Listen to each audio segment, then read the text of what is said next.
지난 월요일날 제가 서울에 갔을 때 친척 장모님이 돌아가셔서 중문을 했어요. 올해 89살을 사셨습니다. 근데 젊을 때 서울의 그 강서구에서는 명성이 자자하신 그런 분이셨어요. 그래서 이제 장례식장에 가면 화환도 엄청나게 많을 것이고 조문객들도 인산이례를 입을 것이다 이렇게 생각하고 이제 장례식장에 갔습니다. 그랬더니 화환이 몇 개 없어요. 썰렁한 거예요. 손님도 별로 없는 거예요. 코로나라 그러나 거의 주문을 했는데 그 장모님 아들이 셋입니다. 아들만 셋이에요. 근데 큰 아들은 미국에 살고 막내 아들은 캐나다에 살아요. 그 장례식장에 보니까 둘째 아들하고 둘째 아들 부인하고 자녀 둘하고 그리고 그 장모님 부인 권사님하고 이 상주가 5명밖에 없는 거예요. 그래서 아들들이 어떻게 했나 그랬더니 아무도 못 온다는 거예요. 그래서 굉장히 썰렁한 그런 장례식을 했습니다. 제가 그걸 보면서 여러 가지 많은 생각이 들었어요. 도대체 인생을 잘 사는 게 뭘까? 행복하게 사는 게 뭘까? 이런 생각을 많이 했습니다. 코로나 영향도 있겠지만 이건 아닌 것 같은데 부모가 돌아가셨는데도 자녀들이 오지도 못한다. 근데 그것이 거리가 너무 멀어서 그렇다면 이게 과연 우리가 잘 사는 인생이냐 그런 생각을 해봤어요. 자녀들과 1년에 한 번도 못 보고 죽어서도 못 보는 그런 가족이라면 과연 가족이라고 할 수 있을까? 이거는 이웃도 아니고 동포도 아니고 완전 해외 동포예요. 자녀들이 해외 동포. 잘난 자식 외국 유학 보냈다고 잘 산다고 잘 됐다고 그렇게 막 자랑하시는 분들이 많은데 이게 과연 자랑할 일이냐? 평생에 부모 얼굴 살아계실 때도 한번 볼까 말까 돌아가셔도 보지도 못하는 장례식장에도 오지도 못하는 그런 가족이 과연 가족일까? 정말 많은 생각을 하게 됐어요.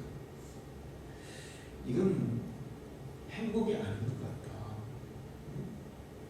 우리가 지금 삶의 그 방향을 잘못 찾고 살아가는 게 아닌가. 이 삶의 추구가 잘못된 게 아닌가. 이런 생각이 들더라고요. 그래서 저는 오늘 여러분에게 우리가 과연 하나님을 믿고 사는데 하나님 앞에 구하고 추구하고 살아야 될 게 뭐냐 거기에 대해서 한번 다시 생각을 해보고 싶었어요. 보통 예수를 믿는 사람들이 예수 믿고 축복을 받기를 원합니다. 예수 믿고 복 받기를 바라죠. 성경에는 축복에 대한 말씀이 아주 많아요. 그리고 하나님은 실제로 또 하나님을 잘 대개하는 자들에게 복을 주시고 있어요. 근데 과연 축복을 받는 것이 행복과 일치하는 것이냐? 그에 대해서 우리가 한번 점검해 볼 필요가 있는 것 같아요. 축복은 곧 행복이냐? 여러분 그럴 것 같습니까? 축복은 곧 행복일까요? 그건 아니에요. 제가 예를 들어볼게요. 야곱은 축복을 많이 받았습니까? 못 받았습니까? 많이 받았습니다. 엄청나게 받았습니다. 빈틈을 이루면서 자녀들만 12명을 얻고 그 다음에 엄청나게 많은 재물을 얻고 그 다음에 하나님께 씨름해서 이스라엘이라는 이름, 하나님과 겨루어 이겼다는 이름까지 얻어서 이스라엘 민족의 조상까지 됐어요. 그만큼 큰 축복이 어디 있습니까? 근데 그가 바로 앞에 섰을 때 뭐라고 고백합니까? 나는 험악한 인생을 살았습니다. 그렇다면 이 야곱이 복받은 것이 과연 그 인생이 행복이었어요? 아니었어요? 아니었어요. 행복이 아니었어요. 저는 우리 강주교회 성도들이 앞으로 축복보다는 행복을 추구하면서 살아가기를 축원합니다. 그래서 제가 생각해 봤어요. 성경에 나오는 인물들 중에 누가 가장 행복하게 살았을까? 축복은 야곱이 많이 받았어요. 다윗도 축복을 많이 받았어요? 안 받았어요? 많이 받았어요. 근데 다윗은 행복했을까요? 별로 안 행복했을까요? 별로 안 행복했어요. 그 인생이 정말 처절한 것들이 너무 많죠. 자기 자녀들끼리 싸워서 막 왕자들끼리 서로 죽이고, 그것도 뭐 한두 명 죽이는 게 아니에요. 이 사람이 죽이고 저 사람이 죽이고, 그리고 계속 뭐 자기 아들이 배신해서 막 아버지 쫓아내고, 뭐 보통 험악하지 않았습니다. 이 축복을 받는다는 것이, 사람들이 축복 그러면 물질적으로 부유해지고 육신이 건강하고 사회적으로 성공하고 명성을 얻고 지위를 얻고 이런 것들은 축복을 얻었다고. 요즘은 이제 가장 많이 복받았다고 생각하는 사람이 뭔지 아세요? 땅을 많이 찾으면서 땅 많이 앉아, 땅 부자가 복받았다고 생각해요. 근데 이번에 땅 부자 되려다가 지금 제명에 못 살고 죽는 사람들이 있더라고요. 응? 그러면 땅 부자가 돼서 우리나라 땅을 다 차지해도 그냥 나중에 자살해버리면 그게 과연 행복한 인생일까요? 아니라는 거죠. 우리는 우리에게 행복을 주지 못하는, 우리는 정말 행복하게 살아야 돼요.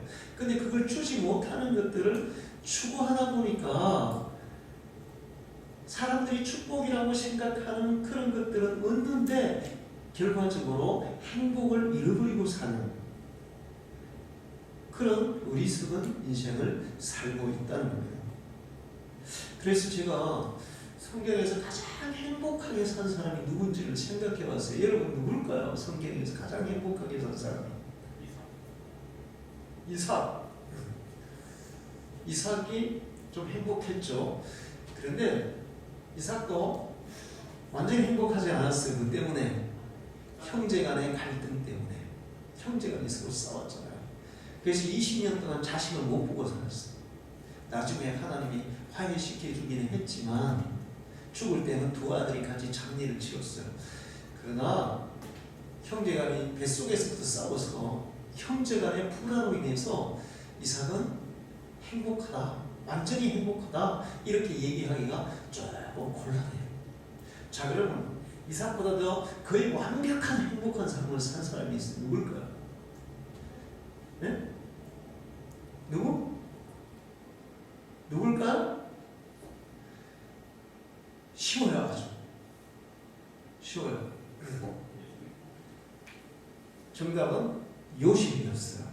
자, 요셉이 얼마나 행복한 사람인지 제가 보겠습니다. 요셉은 태어나서 자랄 때 부모의 사랑을 가장 많이 받고 자랐죠. 그래서 행복해요. 자랄 때부터, 어릴 때부터 행복했어요. 그리고 한 17세쯤 돼서 형님들에 의해서 애국의 노예로 팔려가요. 그때부터 이제 좀 불행한 삶이 시작되는 거예요. 그런데 우리가 그런 얘기 하잖아요. 젊어서 고생은 사서도 한다. 그렇죠. 이제 요셉이 젊어서 고생은 사서로 할 그때 그 나이 때 한 17살부터 30살까지 13년 동안 이집트에 가서 노예가 되고 감옥에 가고 막 그래요. 그런데 노예가 됐다는 건 불행한 거죠. 그런데 노예가 돼서도 별로 불행하지 않았어요. 요셉은 노예지만 어떤 노예였어요? 보디발의 집에 모든 재산을 관리하는 관리인이 됐다고요. 그러니까 일반 노예가 아니었어요.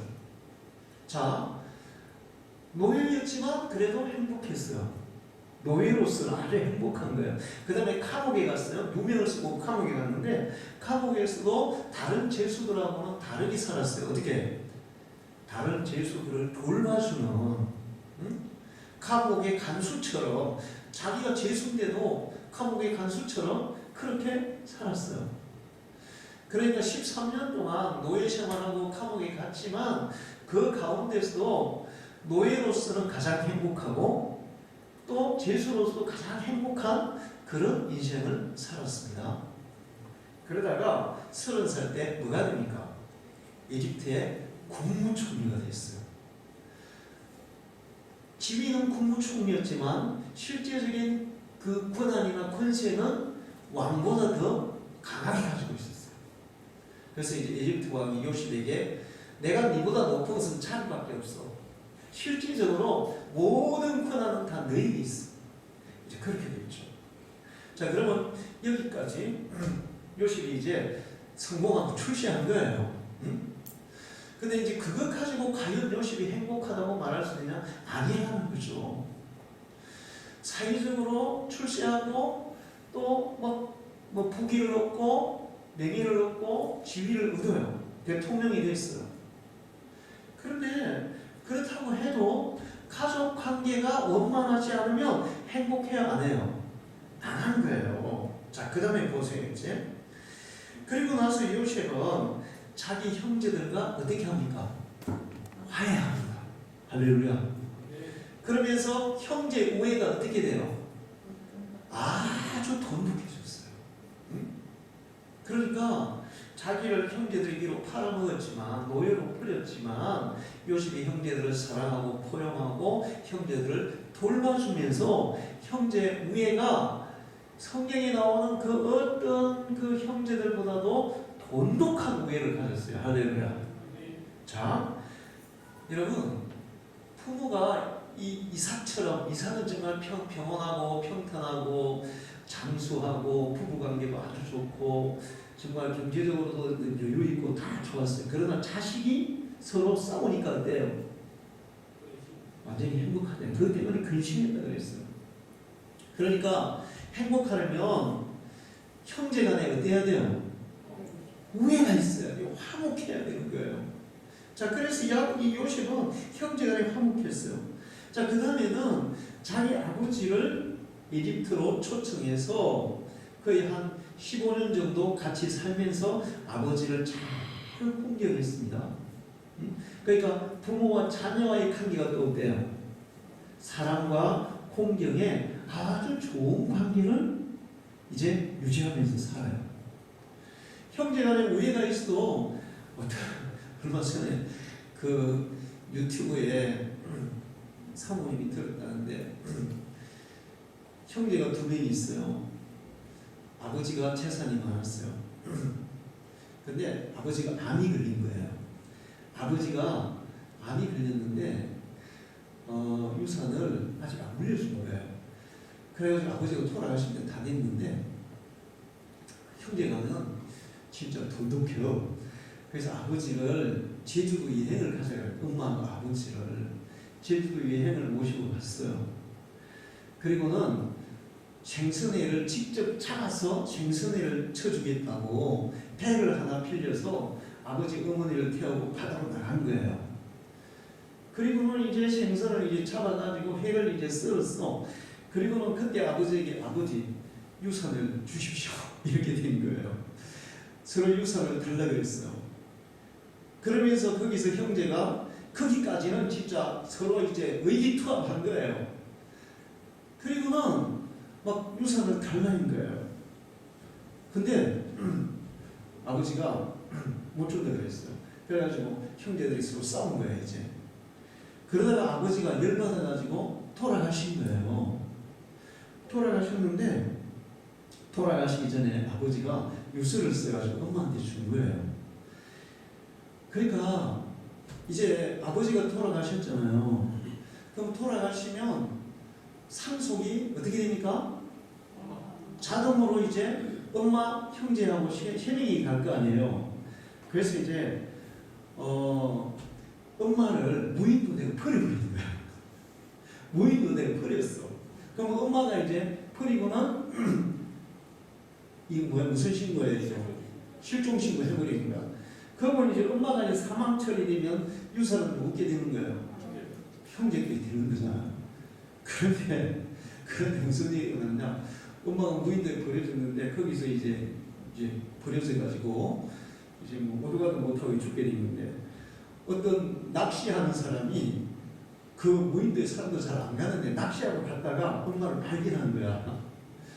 그래가지고 이제 경찰 연락해가지고 이제 돌아왔어요. 그리고는 그 유서 변호사한테 유서를 보였습니다. 그게 재산이 묻게 된 거예요. 이제 자기 엄마 살아갈 만큼만 딱 재산을 남기고 나머지는 사회에다 환원한다고 이렇게 유서를 쓴 거예요. 그러니까 자식들은 한 푼도 못 받은 거예요. 자, 이런 일들이 있어요. 자식이 형제간에는 뭐 의기투합해. 그런데 부모한테 그렇게 하면 그런 가정은 결코 행복하다고 말할 수가 없어요. 근데 아버지 야곱은 죽을 때까지 요셉을 사랑했고 요셉은 아버지가 돌아가실 때까지 아버지를 극진히 복양하고 공경하고 효험을 다했어요. 할렐루야.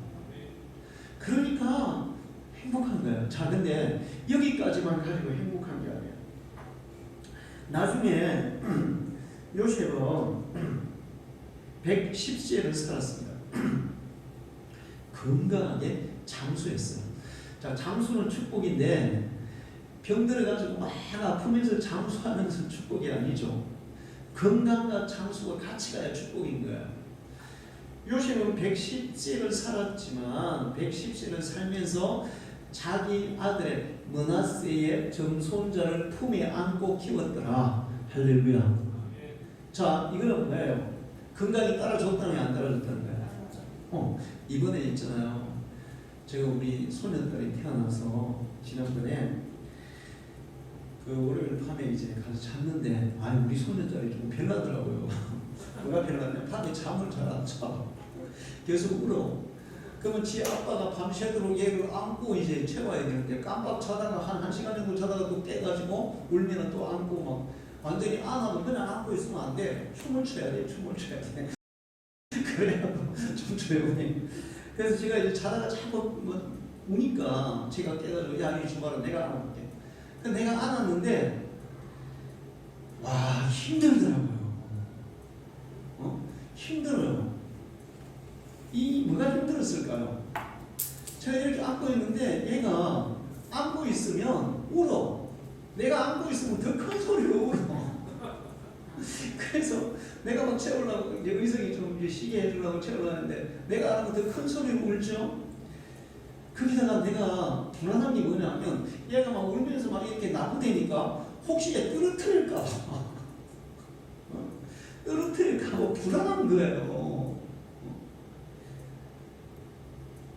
근데 이 애기 이제 뭐 한 40일밖에 안 된 애기도 이렇게 안고 이렇게 뭐 잠시 내가 10분도 안 안고 있었어. 그런데도 힘들더라고. 우리 집사람은 지금 그거 조리 지난주에 이번 주에 해주고 며칠 하지도 않았는데도 입안이 다 터졌어요. 지금 다 흘러 다 터졌어. 전신이 막 입안이가 쑤시네. 자, 근데 요셉이 자기의 아들도 아니고 자기의 손주도 아니고 정손주까지 품에 안고 키웠더라. 할렐루야. 건강하게 장수했어. 그리고 정손주 이제 사실 고손주도 있었어요. 에브라임의 고손주까지 있었는데 므낫세의 큰아들의 정손주까지 품에 안고 키웠어. 큰아들하고 같이 사는 것 같아.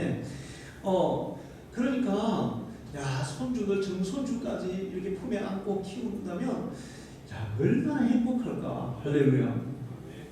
그러니까 행복의 요소를 완벽하게 갖추고 살았던 사람이 요셉이더라고요. 여러분도 이런 행복의 길을 추구합니다. 로마서 12장 10절과 11절을 보면 이렇게 말씀하고 있어요. 형제를 사랑하여 서로 우애하고, 이게 행복의 조건이에요. 할렐루야. 여러분, 형제들과 우애하기를 추구합니다. 형제들과 서로 사랑하고 우애하고 사는 것이 행복의 조건이에요.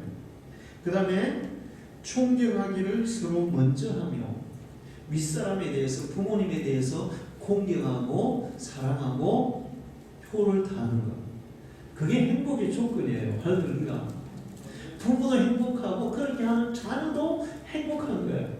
그래서 요셉이 행복했어요. 아버지와의 관계가 어긋나고 안 좋았으면 다른 거 다 갖추고 살았어도 절대로 행복한 인생을 살았다고 말하지 못하는 거예요.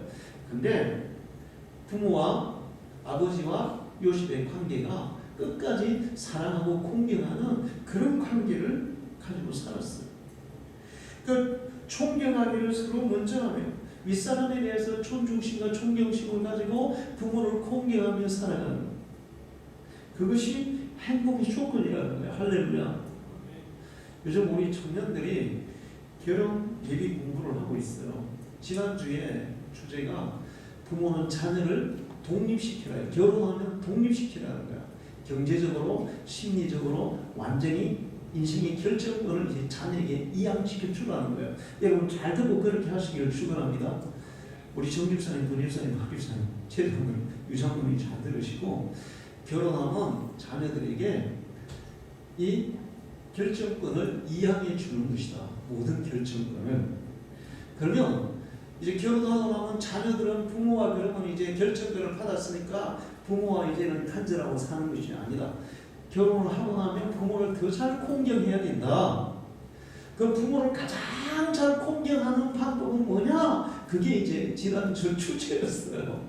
부모를 가장 잘 공경하는 방법이 뭘까요? 뭘로 하는 걸까요? 강수 뭘로 하는 거라 했지? 돈으로 하는 거라. 돈으로. 할렐루야. 여러분, 그러니까 우리 성도님들 복 받으셨어요. 내가 애들에게 부모에게 가장 잘하는 게 뭐다? 돈으로 하는 거다. 잘할 거냐 안 할 거냐 내가 확인했어. 잘한다 했어. 노력 걱정하지 마세요. 자, 부모를 잘 공경하는 것이 부모의 행복이고 자신의 행복이에요. 할렐루야. 그 다음에 부지런하여 게으르지 말고 자신에게 맡겨진 일을 성실하게 하는 것이 행복이에요. 할렐루야. 자, 요셉이 보디발의 집에서 총리가 됐죠. 보디발의 집에 총리가 됐어요. 보디발의 요셉이 총리로 맡길 때는 요셉의 뭘 보고? 성실하고 진실한 걸 보고 하는 거예요. 부지런해요. 자기에게 주어진 일을 요셉이 얼마나 성실하게 잘하는지, 야, 쟤에게 다 맡겨도 내 아직까지 청년인데 자기 집안의 모든 권한을 다 맡기잖아요. 부지런하여 게으르지 말고. 자기 일에 부지런한 사람을 보느냐? 그는 왕 앞에 설 것이요 천한 자 앞에 서지 아니하리라. 잠언서에 있어요. 자기 일에 부지런한 사람. 요셉은 보디발의 집에 있을 때도, 감옥에 있을 때도 정말 자기 일에 부지런했어요. 총리로 있을 때도 자기 일에 부지런했어요. 정말 여러분이 행복하기를 원하신다면 자기의 주어진 그 삶에 부지런하기를 축원합니다. 제가 보면 우리 상동에 이봉수 장로님하고 계신데 페이스북에 글을 계속 올리세요. 올해 연세가 70 정도 거의 된 것 같아요. 이분이 얼마나 부지런한지, 얼마나 부지런한지. 겨울에도 찌개 지고 맨날 나무 하시더라고요. 집이 가난해서 하는 게 아니야. 운동삼아 하시는 거야. 그리고 벌써 밭 딱 갈아가지고 감자도 다 심었어. 그 일만 하는 게 아니에요. 그 다음에 저기 상동 발전을 위해서 하는 일 너무 많아. 외국인들 이렇게 저기 농사 교육시키는 일도 있고 별일이 많더라고요. 근데 너무 부지런해. 그래서 내가 장로님 정말 존경합니다.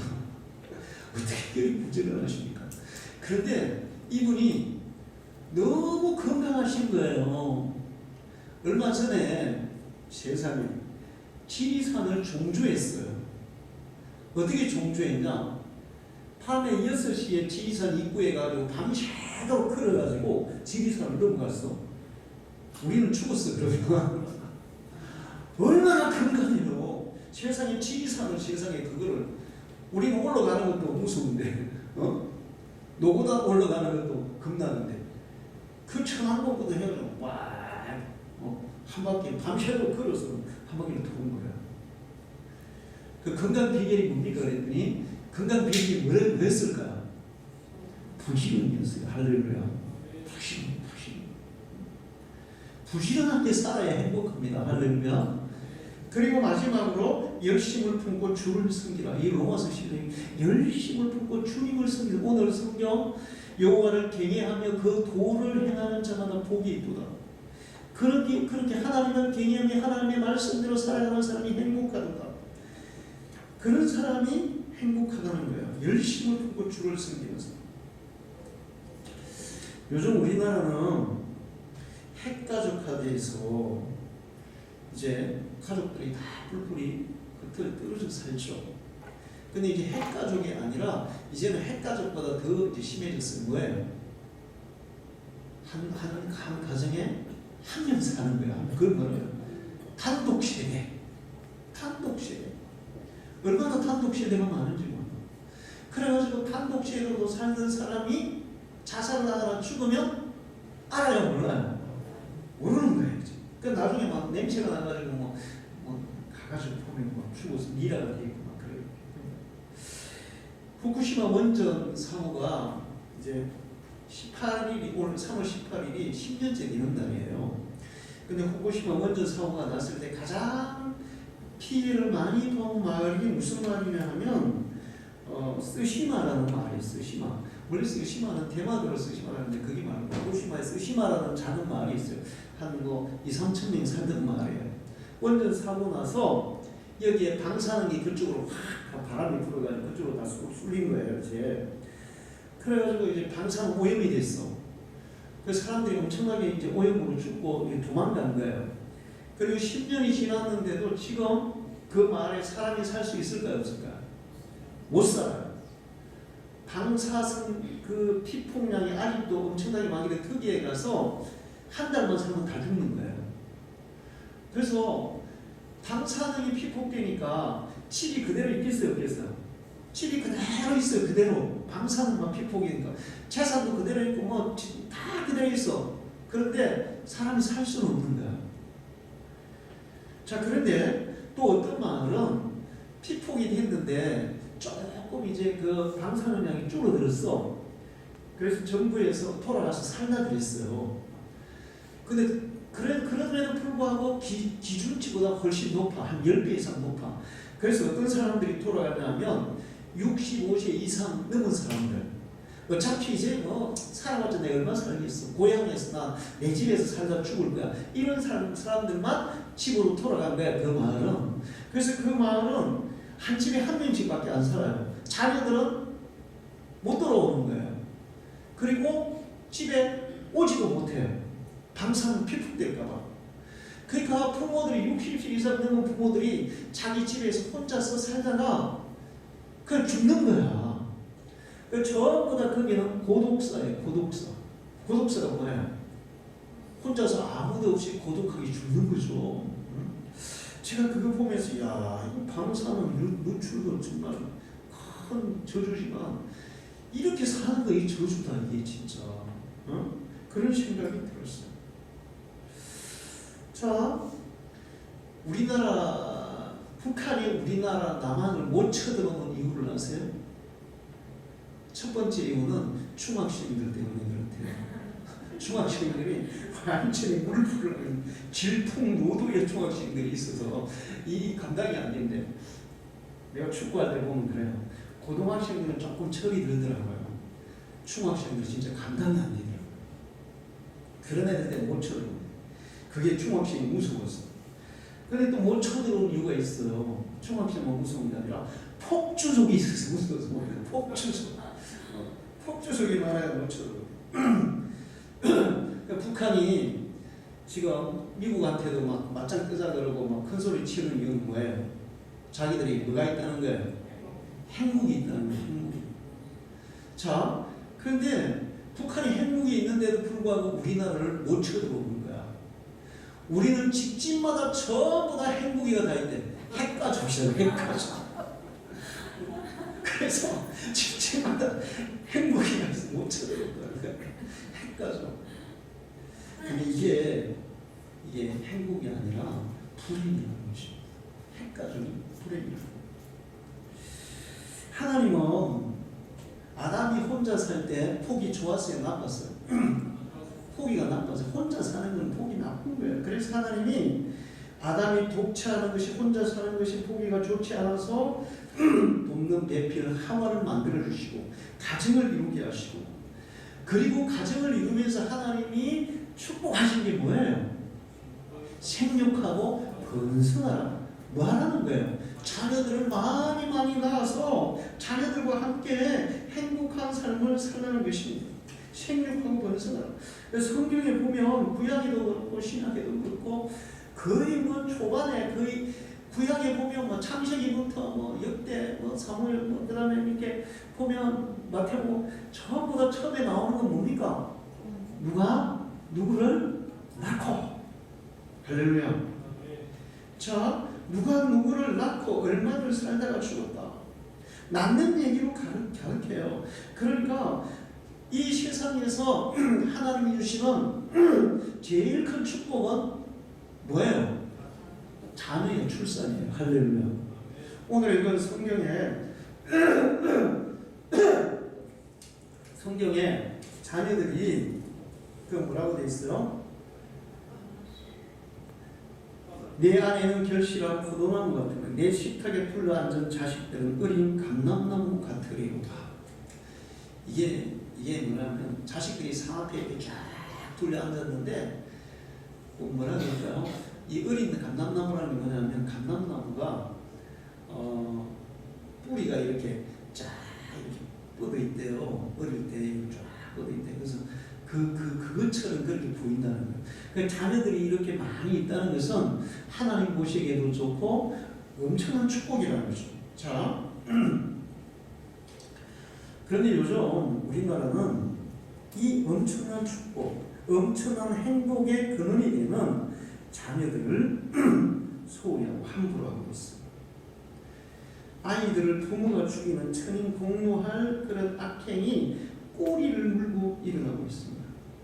이건 심각한 타락이고 가장 악독한 악행이고 하나님의 심판받을 일이에요. 이거는 그 가정에 대한 저주고 그 사회와 국가에 대한 저주예요. 자녀를 낳고 자녀를 기르는 것이 그것이 행복인데 인생의 행복인데 그 행복을 모르고 행복 아닌 것을 위해서 그 행복을 희생시키고 우리나라에서 많은 사람들이 그렇게 살고 있다는 것입니다. 행복이 뭔지도 모르고 착각하고 행복을 줄 수 없는 것을 행복이라고 생각하고 그것 추구하면서 진짜 행복은 잃어버리는. 여러분 그 파랑새라는 동화 알죠? 파랑새가 계속 쫓아갔어요. 그들이 결국 파랑새는 어디 있었어요? 자기 집에 있었어요. 할렐루야. 사람들이 뜬구름 쫓아가고 무지개 쫓아가고 파랑새를 쫓아가는데 그것이 다른 데 있는 게 아니라 가정에 있다는 겁니다. 할렐루야. 우리 청년들 그 결혼 공부할 때 하나님이 가정을 주신 첫 번째 목적이 뭐라 그랬죠? 하나님이 왜 가정을 이루게 하실까 그랬죠? 천국을 미리 경험하도록 하기 위해서. 할렐루야. 가정을 통해서 하나님이 천국이 이룬 곳이야 그거를 경험하도록 하기 위해서 하나님이 가정을 주셨다는 거예요. 지난번에 우리 거기 간증 들은 6명 자녀인 그 집사님 부부 그분들이 뭐라 그랬어요? 우리는 가정을 통해서 천국을 경험한다. 할렐루야. 자, 이게 하나님이 사실은 가정을 통해서 우리의 천국을 경험하기 위해서 가정을 허락하시는 거예요. 자녀를 허락하시는 거예요. 그런데 왜 우리가 가정에서 천국을 경험하지 못하냐? 준비를 안 하고 결혼해서 그래요. 준비를 안 하고. 응? 준비를 하고 결혼하면 가정에서 천국을 경험할 수 있는데 준비를 안 하고 결혼하다 보니까 가정이 천국이 아니라 후에 그런 누수가 되는 그런 경우들이 많아요. 하나님은 우리에게 가장 큰 행복을 어디에서부터 주시느냐? 가정에서부터 주신다는 사실을 기억하기를 축원합니다. 대통령이 되면 행복할까? 행복할까요, 여러분? 권세나 지위는 가지고 있으려고 그러면 행복하고는 거리가 멀어요. 대통령이 이번에 퇴임하면 양산에다가 집 짓고 산다고 농지 560평 얼마를 구입해가지고 거기다가 대통령 사저를 짓겠다 이렇게 됐는데, 그랬더니 이제 난리가 났어. 야당에서 야, 대통령은 농지 전용 마음대로 해도 되나? 농사도 안 지면서 무슨 농지를 샀냐부터 해가지고 온갖 말이 다 많아. 진짜 이게 대통령이 양산에 와서 살면 좋은데 또 그렇게 얘기하다 보면 그 말이 또 틀린 말도 아니잖아요. 그렇죠? 여러분, 다른 사람들 농지 전용 쉬워요, 어려워요? 우리 있잖아요. 이 교회 지을 때 농지 전용이 안 돼가지고 농지 전용하는데 10년 걸렸어. 일반 사람들은 농지 사지도 못하고 전용도 안 되는데 대통령은 농지도 마음대로 사고 전용도 마음대로 하냐 이러면서 이제 대통령 아니면 그런 말 들어야 안 들어요. 대통령이 SNS에 또 무슨 말을 썼어요. 그랬더니 또 크게 대해서 그 말을 가지고 또 꼬리 잡아가지고 대통령이 한 10년 농사 지었다 그러니까 막 또 비꼬는 소리, 뭔가 소리 다 하고 행복하지 않아요. 대통령 지낸 사람 자살하고, 시장 지낸 사람 자살하고, 체벌도 자살하고, 인기 배우들도 자살하고, 이런 것들이 정말 행복을 준다면 이런 사람들 자살하겠어요, 안 하겠어요? 여러분, 자살하는 사람 어떤 사람이 자살할까요? 자기 인생이 불행하다고, 가장 불행하다고 생각을 자살하는 거예요. 내 인생이 정말 행복해. 그러면서 웃으면서 나 행복해. 그러면서 자살하는 사람이 있어요? 정신분열증도 그렇게 나옵니다. 행복하지 않다는 거죠. 그러니까 그런 것들, 사람들이 추구하는 축복이라고 생각하는 그런 것들이 우리에게 행복을 주는 도구가 아니라 진짜 행복을 주는 도구는 가정에서부터 되어진다는 거예요.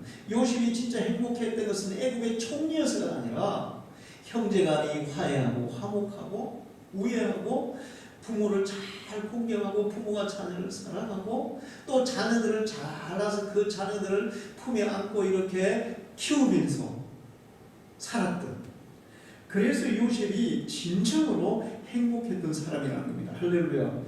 여러분에게 이런 행복이 펼쳐지기를 축원합니다. 그래서 제가 정리를 해봤어요. 진짜 행복한 인생은 뭐냐? 가족들이 서로를 사랑하고 서로를 돌보며 살아가는 것이다. 여러분이 이웃에게도 잘해야 되고 사회도 잘해야 돼요. 그러나 우리가 가장 잘해야 될 사람은 누구일까요? 여러분의 가족인 줄 믿습니다. 가족에게 잘하십시오. 인간은 인간 관계를 통해서 행복과 불행을 느껴요. 소유를 통해서 행복과 불행을 느끼는 게 아니라 인간 관계를 통해서 느껴요. 그래서 서로 정말 사랑하면 얼음판에 서 있어도 따뜻해요. 근데 서로 막 불화하고 싸우고 막 서로 미워하고 막 그러면 아주 따뜻한 온돌방에 있어도 냉랭해요. 차가워요. 인간은 행복과 불행이 인간의 관계를 통해서, 하나님과의 관계를 통해서 행복을 느낄 수 있다는 사실을 알아야 되는데, 그 첫 번째가 가족이라는 거죠. 가족들 간의 끈끈한 그런 사랑과 유대관계. 가족 관계가 좋은 사람이 가장 행복한 인생을 살아가는 것이라는 것을 기억하기를 축원합니다. 자, 그 다음에 부모를 잘 공경하며 사는 것이 행복의 비결이에요. 여러분 이거 여러분 자신이 행복하려면 부모를 잘 공경하시기를 축원합니다. 그게 행복의 비결이에요. 응? 요셉이 아버지를 잘 공경했어. 그래서 행복했어요. 아버지도 행복하고 요셉도 행복했어요. 근데 자녀들이 부모를 잘 공경하는 것을 보면 그 아들들, 부모를 공경하는 자녀들의 그 자녀들이 정서적으로 대단히 안정이 돼요. 할렐루야. 제가 우리 성교음 할 때 있잖아요. 어떤 아이가 할아버지 할머니하고 같이 살았어요. 근데 제가 그 아이를 이렇게 다른 애들하고 비교를 해볼 때 부모하고만 사는 아이하고 할머니 할아버지하고 3대가 같이 사는 집의 아이에 차이점이 하나 있었는데 그 3대가 같이 사는 집의 아이는 굉장히 자존감이 높더라고요. 할렐루야. 자존감이 높더라고요. 그 다음에 자신감이 강해요. 그런 애들은.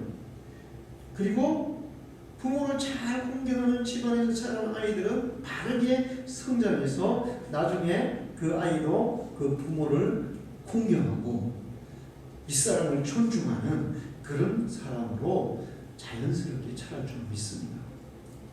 그 다음에 세 번째가 아까 얘기했던 형제간의 우애라는 거예요.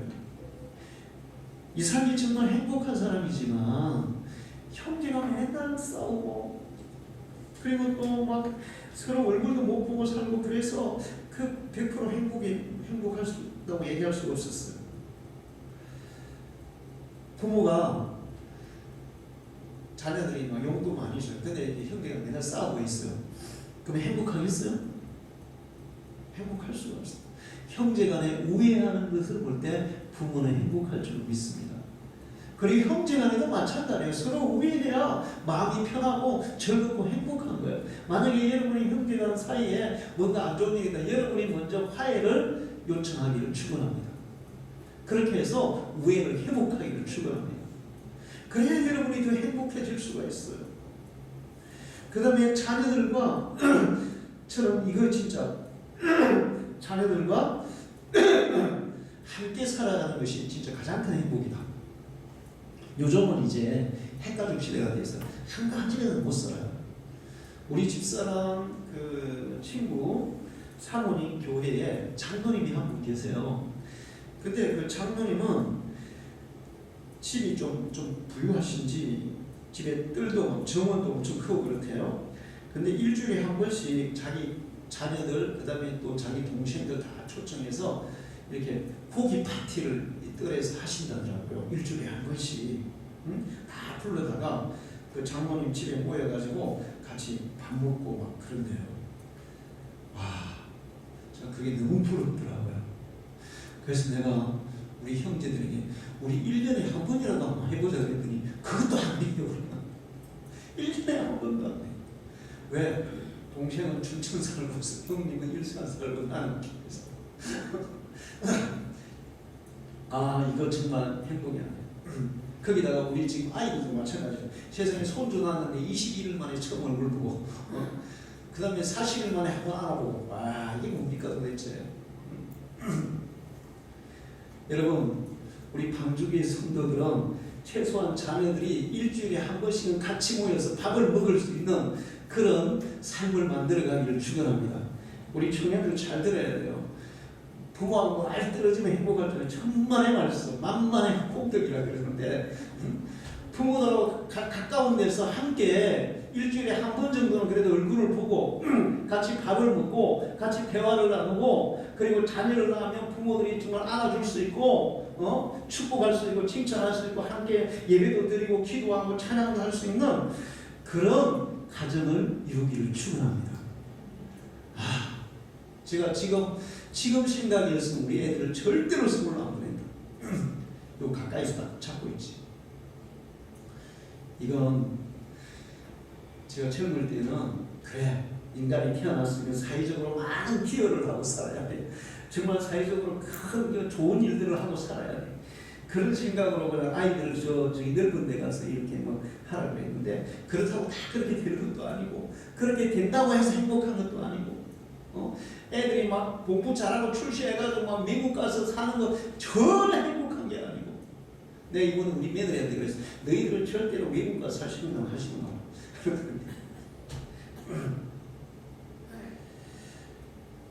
자녀와 손주와 요셉이 그 손주들까지, 정손주까지 품에 안고 이렇게 키웠다는 것은 가정이 그만큼 화목했다는 거고, 그 다음에 또 그렇게 자녀들과 손주들을 품에 안고 키운다는 것이, 제가 이번에 우리 손주 낳고 나니까 야, 정말 이게 진짜 행복이고 이게 축복이고. 우리 방종의 성도들이 축복도 받으시지만 여러분의 삶이 더 행복하기를 축원합니다. 그리고 더 많은 축복보다 행복을 추구하면서 살아가기를 축원합니다. 기도하겠습니다. 하나님 아버지, 오늘도 저희들을 주의 재단에 불러주셔서 귀한 말씀 주셔서 감사합니다. 하나님은 우리에게 축복도 주십니다. 그러나 하나님이 진정으로 원하는 것은 우리가 이 땅에 사는 동안 행복하게 살아가기를 원하는 줄로 믿습니다. 우리가 행복을 줄 수 없는 것들을 추구하여 행복을 놓치고 살았습니다. 이제 정말 행복한 삶의 조건이 무엇인지 알았사오니 이것을 추구하며 이것을 위해 기도하며 이것을 위해 노력하며 정말 우리 모든 자녀들, 우리 모든 성도들이 행복한 인생을 살아가는 이 방주교회 되게 해 주옵소서. 예수님의 이름으로 기도하옵나이다.